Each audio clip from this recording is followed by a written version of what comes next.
देव जी ने करुणा करके ये कथा हमें सुनाई और आज इस कथा को हम आपको सुना रहे हैं अपनी मति अनुसार। भागवत कथा तो इतना विस्तार है कोई किसी को सुना सकता है, लेकिन अपनी मति और बुद्धि के अनुसार जो गुरुजनों से सुना है वो दे रहा है। ऐसा गुरु होना चाहिए। बोले ऐसे हमारे गुरु सुखदेव जी थे। सुखदेव जी कैसे गुरु थे? सुखदेव जी महाराज अपनी मां के गर्भ में 12 वर्ष तक रहे। कितने वर्षों तक? 12 वर्षों तक गर्भ से बाहर नहीं आए। क्यों नहीं आए? क्योंकि सुखदेव जी महाराज मां के गर्भ में ही भगवान का मंदिर बना लिया, वहीं रह रहे थे। ये राधा जी के लालित पालित तोता है। जब राधा कृष्ण जी धरती पे आने लगे तो इन्होंने कहा हम भी चलेंगे। माता राधा ने पूछा तू क्या करेगा चल के? बोले आप क्या करोगे? राधा जी ने कहा जब हम चलेंगे तो चल करके हम लीला करेंगे। बोले हम लीला का गायन करेंगे। आप कितने भी विद्वान हो, लेकिन जब तक गुरु आपके ना हो, दीक्षा आपने न ली हो, तो आप कथा नहीं कर सकते। कथा क्या, आप जो भी पूजा पाठ यज्ञ करते हैं उसका भी कोई फल आपको तब तक नहीं मिलता जब तक आपने गुरु दीक्षा न ली हो। और गुरु दीक्षा लेने का ये मतलब नहीं केवल कान फूंका लीजिए। जो मंत्र गुरु दीक्षा में मिले उस मंत्र का जप करना चाहिए, तो ही उसकी सफलता है। तो गुरु कौन बने? मेरा गुरु कौन होगा? व्यवस्था बन गई, एक अंडे के रूप में पहुंच गए कैलाश पे, और भोले बाबा माता पार्वती कैलाश पे रहते हैं। एक दिन नारद जी पहुंच गए। नारद जी ने माता पार्वती से पूछा देवी क्या हाल है? मैया पार्वती ने कहा आप बहुत दिन से आए नहीं। नारद जी ने कहा आजकल गृहस्थों के घर नहीं जाते हैं, बड़ा कपट है गृहस्थों के यहाँ। क्यों? बोले भाई बहन से बात छिपाते हैं, पति पत्नी से बात छिपाते हैं, माता पिता सब एक दूसरे से कपट रखते हैं। मैया पार्वती कहती है लेकिन मेरे भोले बाबा तो मुझसे कुछ नहीं छिपाते। जो भजन करते हैं वो भी बता देते हैं राम रामेति रामेति रमे रामे मनोरमे सहस्र नाम तत्तुल्यम राम नाम वरानने, ये भी बताते हैं। नारद जी ने कहा तो भोले बाबा ने बताया कि वो मुंडों की माला किसकी पहनते हैं। अब पार्वती मैया कभी आंख बंद करें, कभी नाक बंद करें, कभी इधर देखें कभी उधर देखें। नारद जी ने कहा मैं समझ गया आपके यहां भी बड़ा कपट है, बम भोले। जैसे नारद जी ने कहा बम भोले, वैसे भोलेनाथ ने नेत्र खोले, और जैसे भोलेनाथ ने नेत्र खोले तुरंत नारद जी वहां से डोले। भोलेनाथ ने कहा कहां जा रहे हो नारद? नारद ने कहा अपना काम तो हो गया महाराज, अब आप समझो पति पत्नी। नारद जी चले गए, लेकिन भोलेनाथ ने देखा तो माता पार्वती के चेहरे पे 12 बज रहा। देवी क्या हुआ? पार्वती मैया ने कहा आप तो बात ही ना करो, लोगों के सामने हमारा सिर नीचा कर देते हो। क्यों? आपने कभी बताया नहीं ये मुंडों की माला किसकी है, आप बड़े कपटी हो। भोलेनाथ ने कहा देवी इसमें कपट क्या है? तुमने पूछा नहीं, हमने बताया नहीं। इतने मुंड हैं ये सब तुम्हारे हैं। प्रत्येक युग में तुम्हारा जन्म होता है, जब तुम मर जाती हो दीवानों की तरह तुमसे मैं प्रेम करता हूं, तुम्हारे सिर को मैं पहन लेता हूं। जितने मुंड है उतना तुम्हारा अवतार हुआ। माता पार्वती कहती महाराज तब आप कपटी नहीं महाकपटी हो। क्यों? बोले आपने ऐसी कौन सी अमर की घड़िया पी है कि आप मरते नहीं हो, हम हमेशा मर जाती हैं। ये कौन सा प्रेम है? तो बहुत बड़ा कपट है। भोलेनाथ कहते हैं देवी बुरा मत मानना, प्रयास तो हमने तुमको बहुत किया सुनाने का, और खुद ही नहीं प्रयास किया। एक बार त्रेता जुग माही कम हो गए कुंभर पाही संग सती जगजवनी भवानी पूजरी सकलेश्वर जानी, लेकिन तुम कथा सुनी नहीं। मैया पार्वती ने कहा लेकिन बाबा आपकी सुनूंगी, सुनाओ। भोलेनाथ माता पार्वती का हाथ पकड़ करके लेकर के गए, कैलाश की गुफा में बैठे, और जैसे कथा सुनाना प्रारंभ किए माता पार्वती से बोले कि देखो तुम बीच बीच में हुक्का भरती रहना। हुक्का भरने मतलब ये वाला हुक्का। पहले के समय में दादी अपने नाती को सुनाती थी ना कहानी, एक राजा था, तो नाती क्या कहता था? राजा की 3 रानियां थी। आजकल के समय में तो दादी भी शेयर चैट वाली हो गई है, पोता भी फ्री फायर खेलता है बैठ के। दादी और पोता का एक प्रेम समाप्त है। दादी भी एडवांस है, पोता भी एडवांस है। भोलेनाथ ने कहा हुक्का बरती रहना। भोलेनाथ कथा सुनाने लगे, मैया सुनने लगी। कथा के प्रभाव से अंडा फूटा, अंडा से वो तोता प्रकट हुआ। भोलेनाथ ने पूरी कथा सुनाई। कथा सुनाने के बाद बोले, बोलो बालकृष्ण लाल की। जैसे जय बोले, मैया पार्वती की निद्रा खुल गई। बोले बाबा आगे क्या हुआ? बाबा ने कहा कथा खत्म। 4 नींद सो के आओगे तो पूरी कथा थोड़े सुनने मिलेगी। कथा समाप्त हो गई। सो गई थी मैया पार्वती ने कहा मैं फिर नहीं सुन पाई बाबा। भोलेनाथ ने कहा तो हूं कौन कर रहा था? पीछे घूम के देखे, तोता महाराज अभी भी कह रहे हैं तोता जो सुने वही बोलता है। भोलेनाथ ने लिया त्रिशूल, तोता को दौड़ा लिया। तोता आगे आगे, भोले बाबा पीछे पीछे। ये तोता गया व्यास जी की पत्नी के मुख में जाके प्रवेश कर गया। भोलेनाथ अंदर जा रहे हैं। व्यास जी ने कहा अरे बाबा कहाँ सुबह सुबह? बाबा ने कहा तुम्हारी पत्नी के गर्भ में हमारा शत्रु है, मार देंगे उसको। व्यास जी ने कहा पत्नी को मार दोगे, शत्रु को मारोगे, पत्नी भी तो मर जाएगी। आखिर उसने क्या किया आपके साथ? भोलेनाथ ने कहा उसने अमर कथा सुनी है, छोड़ूंगा नहीं। व्यास जी कहते हैं बाबा सुबह सुबह ही डबल भांग का डोज लगा लिए हो क्या? क्यों? बोले आप कहते हो तोता ने अमर कथा सुनी। बोले हाँ। कहते हो मार दूंगा। बोले हाँ। बोले बाबा जब अमर कथा सुनी है तो मार कैसे दोगे? और इसी कथा के प्रभाव से कैलाश पर्वत पर सुंदर अमरनाथ भगवान का प्रादुर्भाव हुआ। इस कथा के प्रभाव से बाबा बर्फानी का जो हम लोग जाकर के दर्शन करते हैं। बोले अमरनाथ भगवान की। बाबा लौट करके आए, बोले जैसे हरी इच्छा। और ये गर्भ में है, बाहर ही नहीं निकल रहे हैं। क्यों नहीं निकल रहे हैं? जितने लोग माँ के गर्भ में हम आप रहे हैं, हम सबको भगवान दर्शन देते हैं, सबको देते हैं। किसी को याद है? आप लोगों को याद है किसी को? हाँ, हम कह रहे हैं आपको भगवान दर्शन देते हैं, आप मानोगे? मानेंगे? नहीं मानेंगे? कोई बात नहीं, हम भी प्रैक्टिकल के छात्र हैं, आपको प्रैक्टिकली बताएंगे। भगवान जब हमें आपको दर्शन देते हैं ना, तो अपना ठप्पा मार के जाते हैं। अभी तो रात हो गया है, दिन में देखिएगा सबकी उंगली पे शंख और चक्र बना होगा। किसी ने देखा है पहले क्या? अगर देखा हो हाथ उठाइए। आपने देखा? चलिए, जिसने नहीं देखा होगा कल दिन में देख लीजिएगा, यही बना है। वो किसी भी धर्म का हो, किसी भी जाति का हो, लेकिन ठप्पा हमारे ही भगवान मारते हैं आके, है ना? शंख और चक्र। और शंख चक्र किसका आयुध है? भगवान विष्णु का। तो हमारे भगवान सबको गर्भ में मिलते हैं, इसी उंगली पे, इसी जगह पे। कल देखिएगा सब लोग दिन में ठप्पा मार। अब विश्वास हुआ? चलो कल देख लेना तब विश्वास करना। जितने लोग देखे हो तो कर ही रहे हैं, है ना? और जब बच्चा, जब जीव हम आप माँ के गर्भ में रहते हैं, हमें सब याद रहता है। जीव भगवान से कहता है प्रभु बाहर निकालो, अब प्रभु कृपा करो, यही भांति सब तज भजन करो दिन राती। भगवान से प्रार्थना करता है। भगवान जब 9वां महीना आता है, प्रसूति का वायु से बाहर निकलता है, भगवान प्रकट होते हैं, बोलते हैं भजन करेगा। तो वो जीव कहता है क्या? रोने लगता है ना, क्वहाँ क्वहाँ क्वहाँ। लोग कहते हैं बच्चा रो रहा है, रोता नहीं है।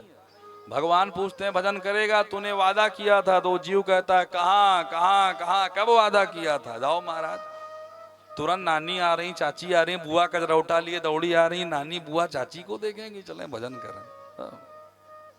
भगवान कहते जा ले आनंद, फिर तू भी ले।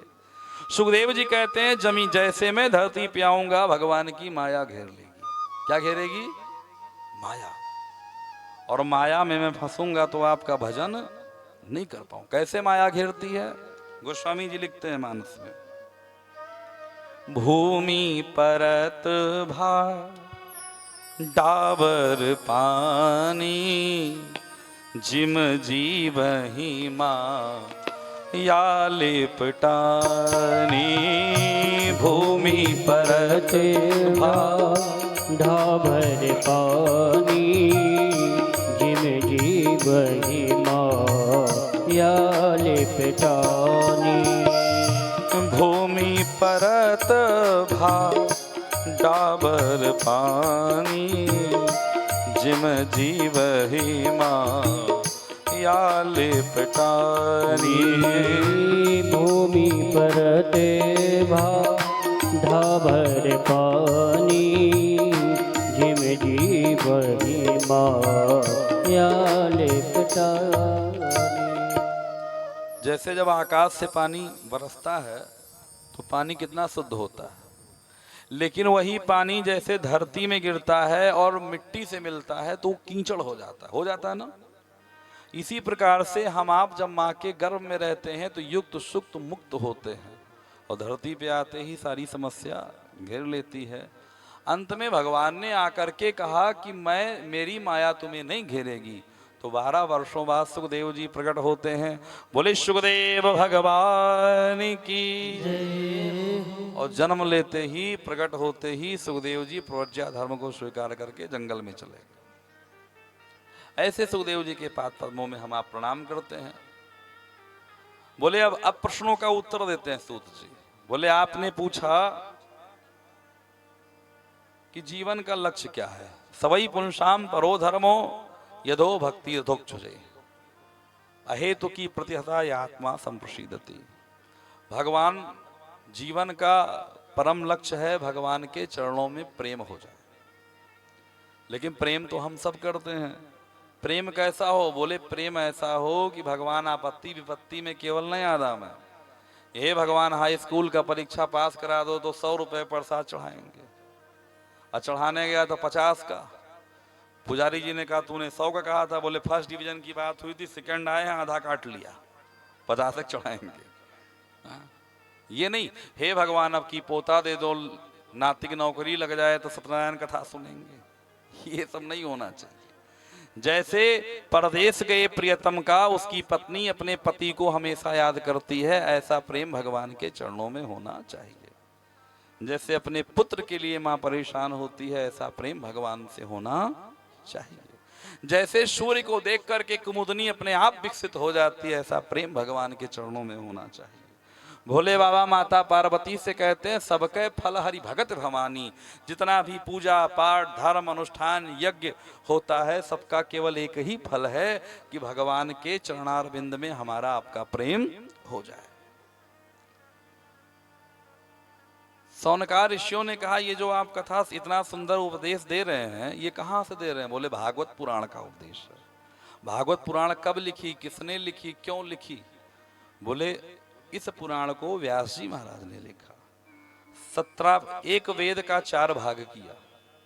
वेद व्यास जी का नाम क्या है जानते हैं आप लोग? व्यास जी का नाम नहीं जानते व्यास जी का? अरे सनातन धर्म वाले इतना तो जानने चाहिए, कुछ चीज जान लीजिए। व्यास जी का नाम है कृष्णद्वैपायन।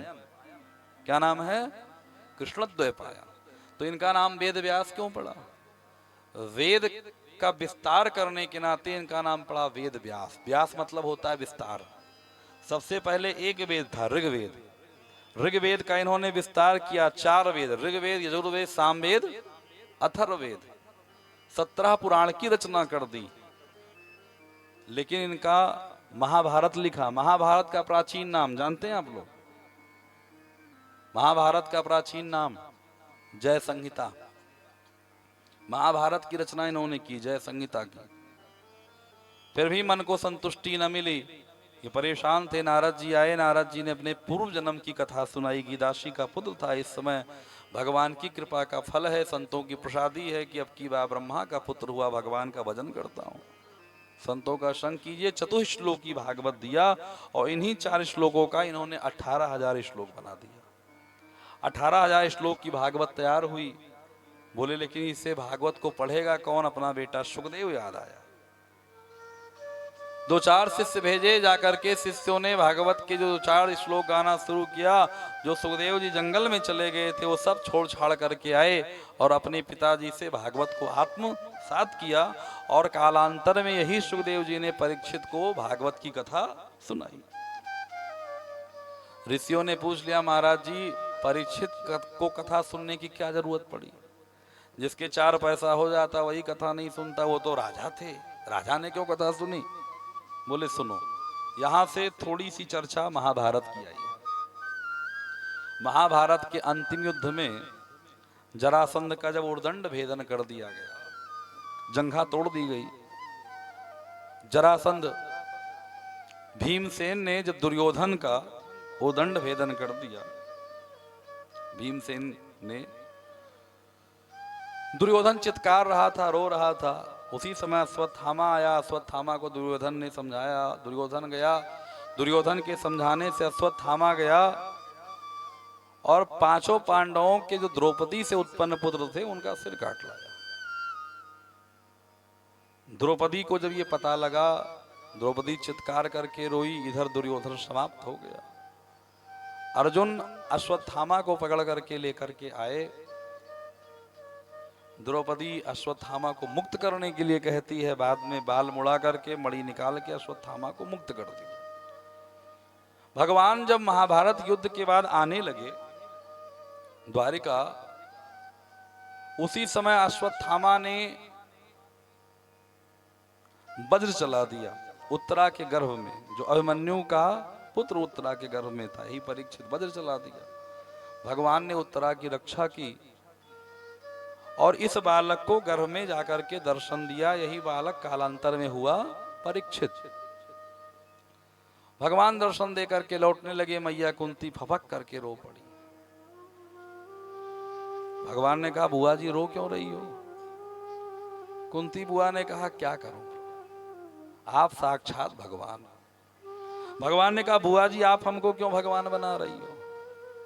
कुंती बुआ कहती है, अगर एक बात कोई हो तो मैं बताऊं, आपने जीवन में हर कदम पे हमारी रक्षा की है।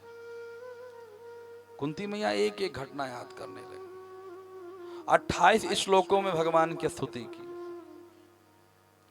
कृष्णाय वासुदेवाय देवकी नंदनाय च नंद गोप कुमाराय गोविंदाय नमो नमः। प्रभो आपने क्या नहीं किया हमारे लिए। विशान महाग्रे पुरुषम दर्शनारसभाया वनवास कृच्छवः। मेरे बेटा भीम को जहर का लड्डू खिला दिया गया, लेकिन आपकी कृपा से भीम को कुछ हुआ। जंगल में एक से बढ़कर एक राक्षस मिले, अघासुर, घटासुर, टकासुर, पटासुर, लेकिन आपकी कृपा से बच्चों को कुछ हुआ। उस असत सभा में जब द्रौपदी का चीर हरण हो रहा था तो ना जाने कहां से आपने साड़ी की फैक्ट्री लगा दी।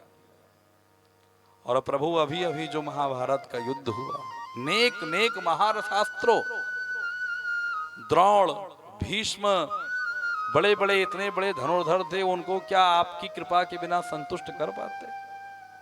आपकी कृपा। भगवान कहते हैं, बुआ जी अगर आप भगवान मान रही हैं तो कुछ मांग लीजिए, हमसे कुछ मांग लीजिए। कुंती बुआ ने क्या मांगा जानते हैं? दुख।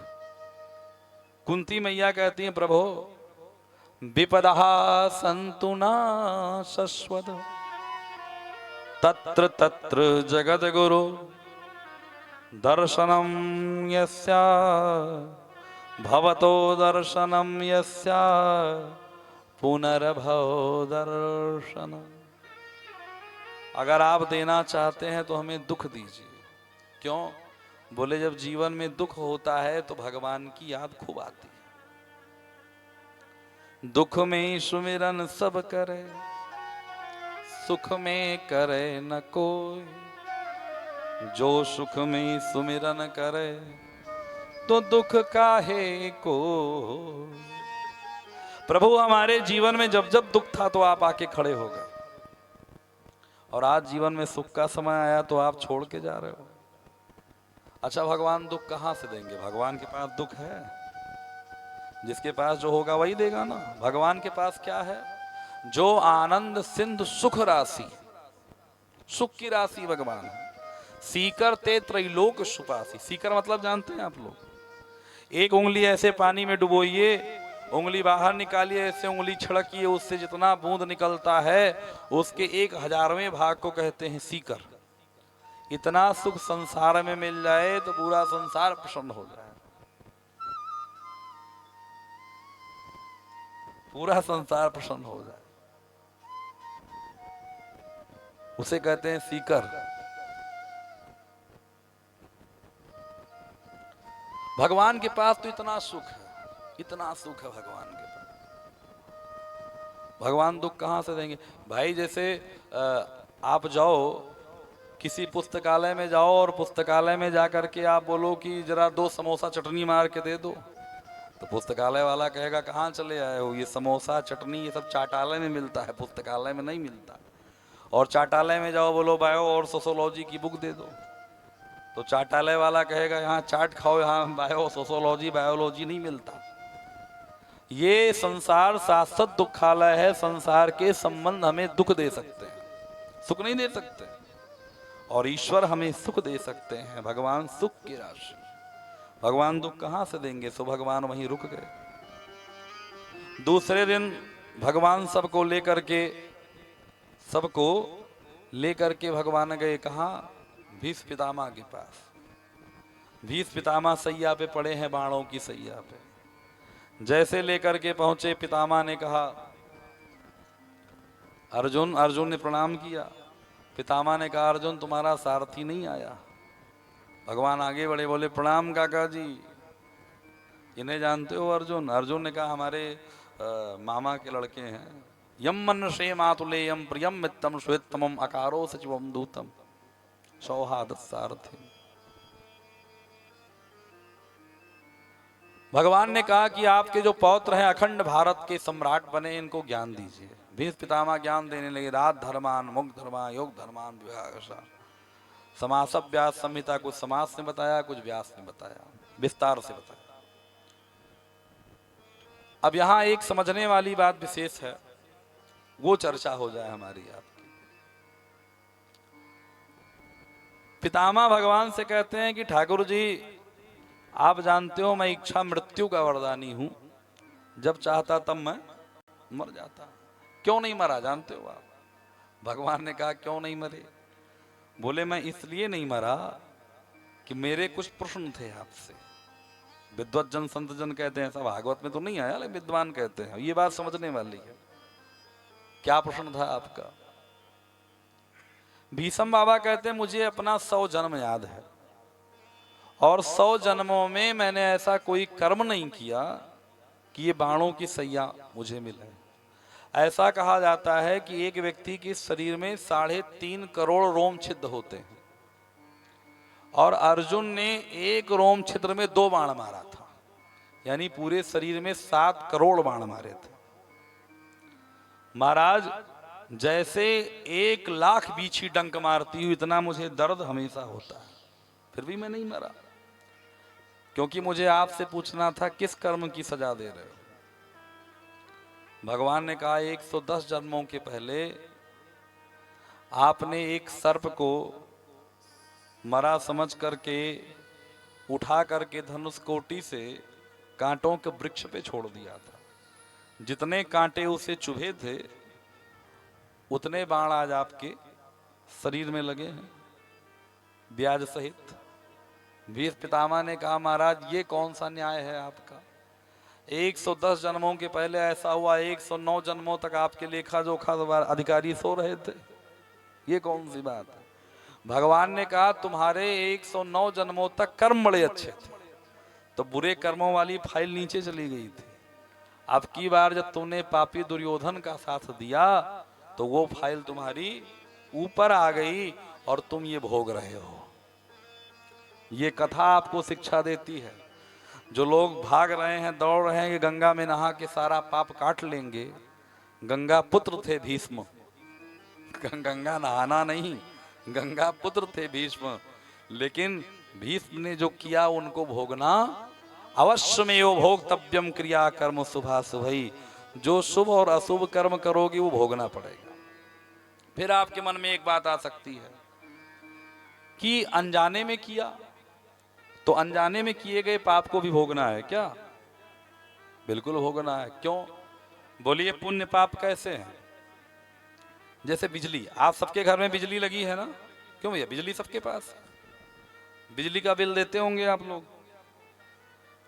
अगर कोई नंगा तार हो और उस नंगे तार पे आपका हाथ पड़ जाए, आप लोग उत्तर दीजिएगा, हाथ आपका पड़ जाए तो बिजली आपको झटका देगा कि नहीं देगा? हाँ या ना बोलिए, देगा नहीं देगा? फटकेगा? नहीं हो सकता है छोड़ दे, कि बिजली बिल देते हो छोड़ दे, मालिक है छोड़ देगा? क्यों बाबूजी, छोड़ देगा? फटकेगा ना। आप लोग रोटी बनाती हैं, कभी कभी तावा पे आपकी उंगली पड़ जाती है गलती से, जलता है कि नहीं जलता है? जलता है।